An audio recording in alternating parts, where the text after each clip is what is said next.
and today we're going to kind of talk about a topic that we know that really helped us in our marriage. We thought that it would be a good idea to discuss some marriage topics, at least things that have helped us in our marriage together. We have been together, oh goodness, 18 years, married for 13. whatever, yeah, that many, 13, 14. Anyway, 2009 we got married. And one of the most amazing things to us is how we have grown closer as a married couple, wouldn't you say? And so we were trying to figure out what topic we would start out with. We're hoping to do these on every Friday. And I think one of the things that probably, when we were talking about it, there's topics like we could do love languages, we could do just general kind of the way men and women are designed differently, even from gestation. There's just a slew of topics that we could talk about.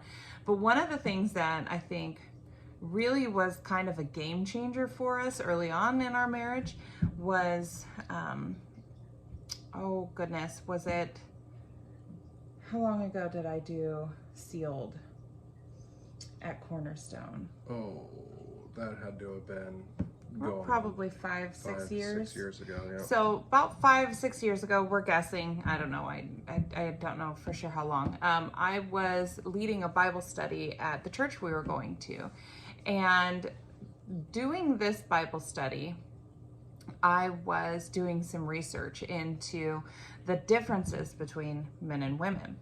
And one of the studies that I found, I believe it was a Penn State study. If I'm able to find it, I'll link it below. But in this study, this professor, what she did was she took 10 college men and 10 college women and set them completely separate, their own focus group, but she hooked them up to controls, whatever they're called on the brain, the things that you stick. I can't remember. Yep. Yeah, okay, electrodes or something. Yeah. And hooked it up to a computer that her assistant or student was looking at in the back. Now, when she hooked up the women and said, okay, I'm going to leave the room, and when I leave the room, I'm going to ask you to just think about nothing. Think about absolutely nothing. Check your brain off. Just completely shut it down. And so she told them, okay, go ahead, think about nothing. She left. She went back and looked at the monitor, and it was lit up. It was just the electrons or whatever is in our brains. And forgive me, I can't remember, but it was just lit up. There was so much brain activity going on. Then she did the same thing with the 10 men. She said, okay, I'm going to leave the room. When I leave, I want you to just think about nothing. Completely check your brain off and just think about nothing. So she goes back to her assistant again, and she's like, okay, go ahead and turn the monitor on. And her assistant said, I did. The thing I think was most interesting about this find is asking Jon, is that legit? Is that something that you do? And I mean, I'll let you explain it because I know nothing about what that looks like. Yeah, so that's been something that's really interesting. It's a foreign subject to the member of the opposite sex, this particular conversation, because I, as a man, cannot imagine what it would be like to always be thinking. Like, always there is something going on in my head where I'm thinking about something. Doesn't compute with me at all. In the same way that it doesn't compute for Christina, that there are times where I can be thinking about nothing. Not typically consciously, but it happens, right? So I think it's an integral part of the ability to communicate as a couple, to understand how information is received, and that is has been really helpful to us in a lot of different ways. And I think probably the most helpful thing with it is realizing that because as a woman, my mind just doesn't stop. And now we're obviously talking about the average man and woman. You might be different, and that's okay. If you are, please put in the comments and talk to us about what this is like for you. But I know for me as a woman, my mind just doesn't stop. And it's not something to brag about, not any more than it is to brag about that you can shut your brain off. It's just how I am designed, how I am wired. My brain never stops. So much so, I think the closest that we as women have, and through the years of discussing this, the closest thing we have, in my opinion, as a woman, is when we do what I call zone out, where what it is it is unrestricted thought. Where we're having a long drive, and my husband, he would not be thinking. I don't even understand what that means, but he would just not be thinking. Where for me, it would be all of my thoughts can just go. I'm not forcing them to go in any direction. I'm not following any trains. Just all of my thought just is not restricted and can just go, just be released and just think nonstop. And so much so, like when we're driving, before I knew this, I would ask, hey, what are you thinking about? And he'd be like, nothing.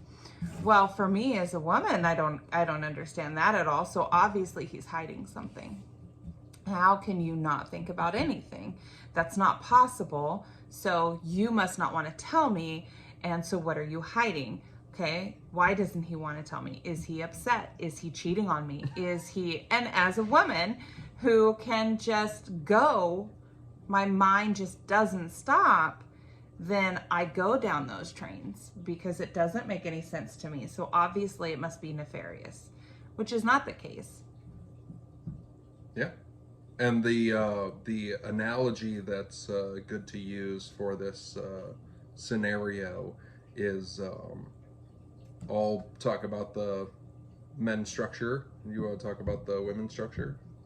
Sure. Yeah, okay. I don't know what. So for me, a really good analogy to understand what this looks like is men operate or men's minds kind of operate in a series of boxes that you have. So for me, I have a work box, I have a home box, I have a wife box, I have a chores box, I have all these different compartmentalized ways of dealing with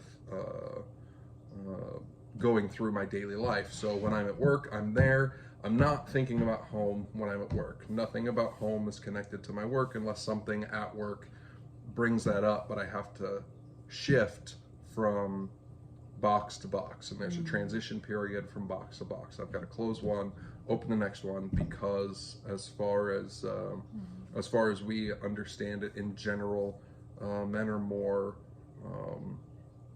focused on individual tasks, and women are more big picture. So those individual tasks we need a way to process them. So one of the things on that note that has been helpful to our relationship is knowing that that's the way that my mind works when Christina and I are having a conversation, is if she changes subjects too fast on me, to where I can be in the box that understands the subject that she's talking about. But if she switches to something that is connected in her mind, but not in mine, I'm trying to figure out what the new thing that we're talking about has to do with the box that I'm in. And Christina was able to eventually recognize that happening in our conversations, where I'm trying, like I am trying to stick with her, but the whole trying to find the connection inside the box that I'm in makes it really difficult for me. But she started to recognize when that was happening. Well, oh, sorry, pause a second, I actually changed subjects. And I go, oh, thank goodness, because I couldn't figure it out. Good, new subject, no problem, let's do that. And it made our conversations a little bit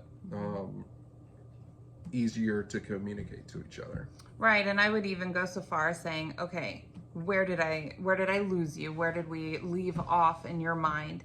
And then backtrack. And I can almost hear the laughter coming from maybe the women in the gallery. Oftentimes, especially in this culture, which, let's be honest, is pretty volatile to men, we have a tendency to take that simplicity that men's mind has and make it derogatory. This has a bad habit of making women seem smarter, because the estrogen at I think 4 to 6 weeks, and if you're a science major, please comment and correct me, but at about 4 to 6 weeks gestation, the estrogen becomes predominant in women, and what ends up happening is that dissolves the proteins between the two hemispheres. And so that's why women can go back and forth and everything is connected, because everything is connected. But when it comes to men, the testosterone holds that intact, so they don't actually have anything connecting the two brains hemispheres together like we do. But what I love about that is it allows my husband to make a decision. I'm a strong leader. I've been built that way. That's just who I am. But I am still a woman, and being able to see all avenues, all outcomes simultaneously makes it really difficult to make a solid decision. I'm not saying he's always making the right decision. That comes with wisdom, that comes with maturity, that comes in our house, that comes with the relationship with God. But he's able to make a decision where me, specifically how I am personally designed as someone who asks questions. I have more of an inquisitory mind, so I constantly ask questions. Why does it do this? Why are you doing that? Not necessarily to disrespect him, but to figure out why he's doing what he's doing. And sometimes the answer is, I just made a decision. Oh, okay. But there's a lot more to this, and we really wanted to try to keep these videos down to 15 minutes or under. So for our first one, the main thing, the main takeaway rather from this that I think is, if your husband or boyfriend, significant other, if he is telling you he's not thinking about anything, maybe consider the fact that he's literally not thinking about anything. And men, if your wife is or girlfriend or significant other is asking you what you're thinking, please be sensitive to the fact that we don't understand how you could not be thinking about anything, because our mind does not stop. From the moment I wake up until the moment my head hits the pillow, my mind does not stop. I cannot stop thinking. The only way that I check out is by allowing a floodgate to open and allow all of my thoughts to just go unrestricted. And so our minds are designed completely different. And what we believe is they work together to make us a stronger unit together. That's correct. Would you agree? Yep. Yeah, it works. It works really well that way, to have both aspects. You need somebody to bring. I need her to bring me all of the options that she sees that I don't, so I can probably make a better decision, because we don't often get to decision making as I made it just to make it. Usually there's enough data to make one, but ultimately the responsibility of making the choice is mine, and that I need that information in order to make informed decisions for our family. So it's a great combination for success. So if you enjoyed this video, we hope to do them every Friday, like I said. Please subscribe to our channel. I'll put this on a playlist so you'll be able to visit all the other ones that we will be doing in the future. If you have any topics that you want to hear about or have any questions that you'd like to hear us, our perspective, we're a really open book and we're pretty difficult to offend. I'm not saying impossible. So anyway, subscribe to our channel. Is it like it? Is it friend it? I don't know. I don't know either. We'll figure it out eventually. All right, guys. Thanks for listening. Bye.